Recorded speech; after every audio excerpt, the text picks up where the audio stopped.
அன்பு உள்ளங்களே, அனைவருக்கும் வணக்கம். புராண கதைகள் கேட்போமா? ஞானசம்பந்தர் திருவாய்மூர் போய்விட்டு வேதாரண்யத்தில் தங்கியிருந்தார். அப்பொழுது இந்த மதுரையிலிருந்து வந்த இருவரும் அவரை மதுரைக்கு சமண சமயம் சூழ்ந்திருக்கிறது, வாருங்கள் என்று அரசியார் அழைக்கிறார் சொன்னாங்க. சரின்னு சொல்லிட்டு அவரே கிளம்பி வந்தார். அங்கே தான் உடனே அவர் சொன்னார் இல்லையா, திருநாவுக்கரசரே, நீ போக வேண்டாம்ப்பா, இங்கே இருன்னு சொல்லி, நாள் நல்லா இல்லைன்னு. ஆனால் அதை சிவனடியார்களுக்கு நாளும் கோளும் நன்மையே செய்யும் சொல்லிட்டு அவர் வந்தார். வந்தால் வர்ற வழியில் இருக்கிற சிவத்தலங்களை எல்லாம் தரிசனம் பண்ணிட்டு வந்தார். அப்படி வந்து மதுரை கிட்ட வந்துட்டாருன்னு சொல்லவும், இந்த என்ன செஞ்சாங்க, இந்த அரசியார் அமைச்சர் குலச்சிறையாரை கூப்பிட்டு போய் அவரை எதிர்கொண்டு வரவேற்பு பண்ணுங்கள்னு சொல்லிட்டாங்க. சரி சொல்லி இவர் மதுரைக்கு கொஞ்சம் தூரம் முன்னாடியே வந்து அவர் வர்ற பாதையில் நின்று அவர் முத்துச்சிவியை வந்த உடனே அப்படியே காலில் முத்துச்சிவியில் இருக்கையிலேயே அந்த சிவியை பார்த்தே கீழே விழுந்து வணங்குறார். வணங்கினா அவர் அப்படி வணங்கிட்டு குலுங்கி அழுகிறாரு. மதுரை சைவத்திலிருந்து வைணவ இந்த சமண சமயத்திற்கு போய்விட்டதே என்று அழுகிறார். அப்படி அழுத உடனே அந்த கூட வந்த பரிசனங்கள் போய் ஞானசம்பந்தர்கிட்ட சிவிகையில் இருக்கிறவர்கிட்ட சொல்கிறாங்க. சொன்ன உடனே அவர் இறங்கி வந்து, ஐயனே, யார் மந்திரியாரே என்று எழுந்திருங்கள் என்று சொல்கிறார். தூக்கி பிடிச்சி நிறுத்தினா இவர் எழுந்திருச்சு, முதல்ல எனக்காக ஒரு வணக்கம், அரசியாருக்காக ஒரு வணக்கம், மதுரை பாண்டிய நாட்டுக்காக ஒரு வணக்கம், அரசனுக்காக ஒரு வணக்கம் சொல்லி பல வணக்கம் சொல்லி அவர் காலில் விழுகிறாரு. விழுந்து, இப்படி சமண சமயத்தில் சிக்கியிருக்கு, நீங்கள் தான் வந்து மாற்றணும், இது மங்கையர்க்கரசியாருடைய ஆவல் அப்படின்னு சொல்கிறார். சொன்ன உடனே சரி, அதுக்கு என்ன வாரேன்னு சொல்லி நேர்கதையெல்லாம் பேசிக்கிட்டு அப்படியே வாராங்க.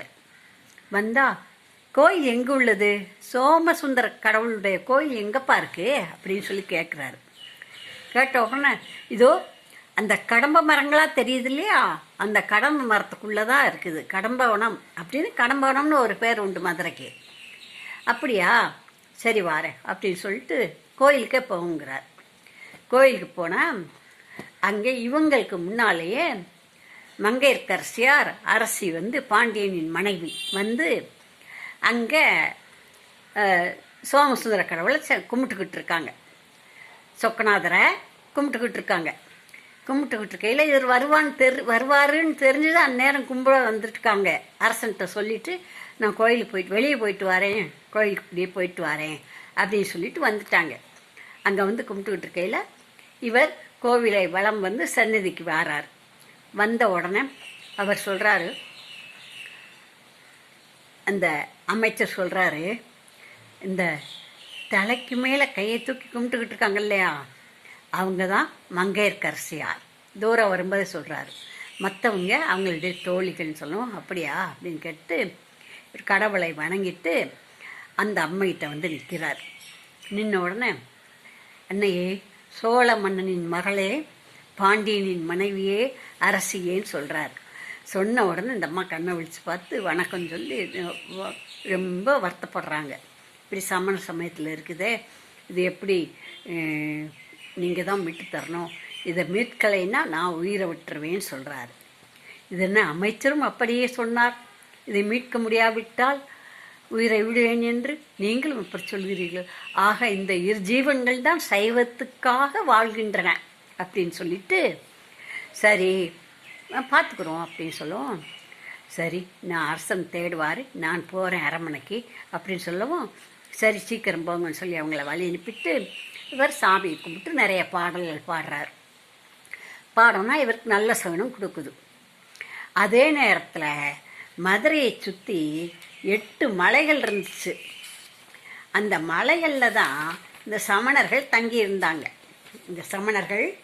தங்கியிருந்தாங்க. இந்த மலையை சுற்றி, மதுரையை சுற்றி என்னென்ன மலை இருக்குது? பசுமலை, திருப்பரங்குன்ற மலை, சமணமலை, யானை மலை, குன்றக்குடி மலை, பொதிய மலை, நாகமலை, இந்த 8 மலைகள் இருக்குது. இந்த மலைகளில் இருந்த சமணர்கள் எல்லாம் ஞானசம்பந்தர் வந்திருக்காருன்னு தெரிஞ்ச உடனே கொஞ்சம் கொஞ்சமாக கூடி பேசி காட்டுக்குள்ளே இருக்கிறாங்க, ரெடியாக நிற்கிறாங்க இவங்களோட போர் தொடுக்கணும்னு. ஞானசம்பந்தர் போர் தொடுக்க வரல, எதுக்காக வந்திருக்காரு? வாதம் புரிஞ்சு 2 பேரும் பேசி எங்கள் மதம் பெருசா உங்கள் மதம் பெருசான்னு பேசி அந்த மதத்துக்கு சேர்ந்துருவோம்னு சொல்லிட்டு தான் இவரை வந்திருக்காரு ஞானசம்பந்தர். அதை நினச்சிட்டு ஞானசம்பந்தத்தை வாங்க ஒரு திருமடம் காட்டியிருக்கிறாங்க அரசியார், அதில் போய் தங்கியிருக்கலாம், நீங்கள் எல்லா வசதியும் செய்து கொடுக்க சொல்லியிருக்காங்க, நான் செய்தாரேன்னு சொல்லி அமைச்சர் வந்து அந்த திருமடத்தை காட்டுறார். மதுரை இப்போ கோயிலேருந்து வடகிழக்கு மூலையில் இருக்குது அந்த மடம். இப்போ ஞானசம்பந்தர் மடம்னு பேர், அப்போ திருமடம்னு பேர். அந்த மடத்தில் தங்கியிருக்கிறாங்க. ஞானசம்பந்தர் மடத்தில் ஞானசம்பந்தர் தங்கியிருக்கார்.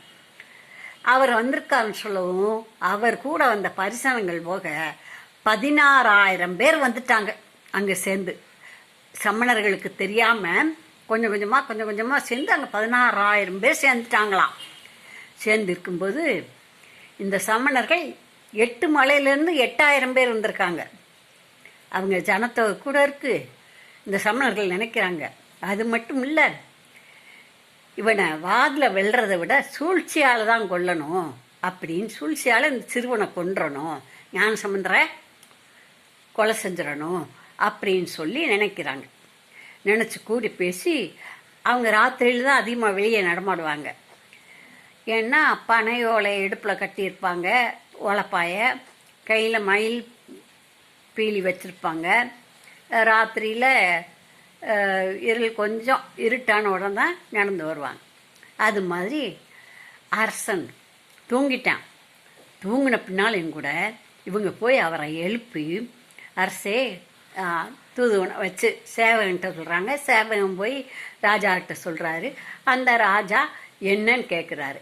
இல்லை சமணர்கள் வந்திருக்காங்க, சமண தலைவர்கள் உங்களை பார்க்கணுங்கிறாங்க அப்படின்னு சொன்னாங்க.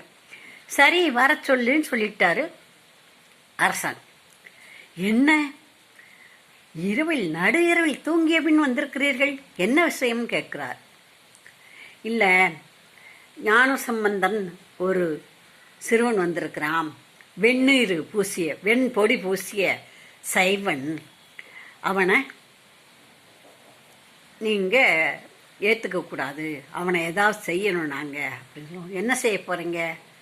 இல்லை நாங்கள் கண்ணார கண்டு முட்டு அப்படின்னு சொல்கிறார். கண்டு முட்டுன்னா இந்த முட்டுங்கிற வார்த்தைக்கு 2 பொருள் உண்டு. நாங்கள் கண்ணால் கண்டது உண்மை. அந்த கண்ணால் பார்த்ததுனாலேயே அந்த சைவ சமய தலைவரை பார்த்ததுனால அவங்களுக்கு தீட்டு உண்டாயிருச்சான், தோஷம் ஏற்பட்டு போச்சான், அதையும் சொல்கிறாங்க. உடனே பாண்டியம்மன், ஆஹா இந்த செய்தியை கேட்டு முட்டு, யான் இந்த செய்தியை கேட்டு முட்டு அப்படின்னு சொன்னாராம். அப்படி ஒரு சமணத்தில் அவருக்கு பற்று இருந்திருக்கு. இந்த சைவ திருநீர் பூசியவனை வந்திருக்கிறான்னு சொல்லி கேட்டதுமே எனக்கு தோஷம் பறந்துருச்சு அப்படின்னு சொல்கிறாராம், தீட்டு உண்டாயிருச்சு அப்படின்னு. அப்படி சொல்லுவோம். சரி என்ன செய்யணும்னு நினைக்கிறீங்கன்னு கேட்குறாரு. இல்லை அவனை நாங்கள் சூழ்ச்சியால் தான் கொல்லணும்னு நினைக்கிறோம் அப்படின்னு சொன்னோன்னே, என்ன செய்ய போகிறீங்க அப்படின்னும், மந்திர ஜபத்தால் அவன் மேலே தீய நெருப்பை ஏவி தீ எரிய செய்துறோம், அவன் இருக்கும் இடத்துல இருக்கிற 16,000 பேர் இறந்து போயிடுவாங்க அப்படின்னு சரின்னு சொல்லிட்டார். சமண சமயத்தில் உள்ள பற்றுதல் காரணமாக சரின்ட்டார் மன்னர். யார்? கூன்பாண்டியன். சொன்ன உடனே சரின்ட்டு இவங்க போய் மந்திரம் ஜபிக்கிறாங்க. ஆனால் இந்த ஞானசம்பந்தர் மேலே இந்த மந்திரத்தினால வந்த தீ பேசாமல் போயிடுச்சு, எங்கிட்டோ பறந்து. இந்த தீ பறந்து போயிடுச்சு, சிவனை நம்பினதுனால அவனை ஒன்றும் செய்யலை போல் இருக்கு இந்த நம்ம மந்திரம். அப்போ என்ன செய்யலாம்னா போய் தீ வச்சுருவோம்னு சொல்லி, கூரை வீடு பூரா கூரைகள் தான், அப்போ வீடுகளும் கூரைகள் தான், மண்டபங்களும் கூரைகள் தான். அரசனுடைய வீடு தான் நல்லா இருக்கும், மற்ற வீடுகள்லாம் கூரை வீடுகளாக தான் இருந்தது. விஐபி வீடு தான் பெரிய வீடுகளாக இருந்தது தான் நல்ல வீடுகளாக இருந்திருக்கும். மற்ற வீடுகள்லாம் கூரை வீடுகளாக இருந்தது. மரமெல்லாம் கூரையாக தான் இருந்தது. ஏன்னா இப்போ காந்தி மண்டபத்தில் கூட அவர் இருந்த இடமெல்லாம் கூரையாக தான், இப்பவும் கூரையாக தான் இருக்குது. அந்த கூரையில் தீ வச்சுட்டாங்க. தீ பிடிச்சி எரியுது. உடனே இந்த பரிசனங்கள் பார்த்தவங்க அமர்த்திடுறாங்க. அமர்த்திட்டு ஞான சம்பந்தத்தை போய் சொல்கிறாங்க. அவர் என்ன செய்கிறாரு? தொடர்ந்து தீ பிடிச்சி எரிஞ்சுது. இந்த சமணர்களை தீயை எரிய விட்டுட்டாங்க, தீ பற்ற வச்சுட்டாங்க. இந்த சைவர்கள் பரிசனங்கள் அதை அமர்த்திட்டாங்க. அப்புறம் என்ன நடக்குதுன்னு தொடர்ந்து பார்ப்போம். நன்றி, வணக்கம்.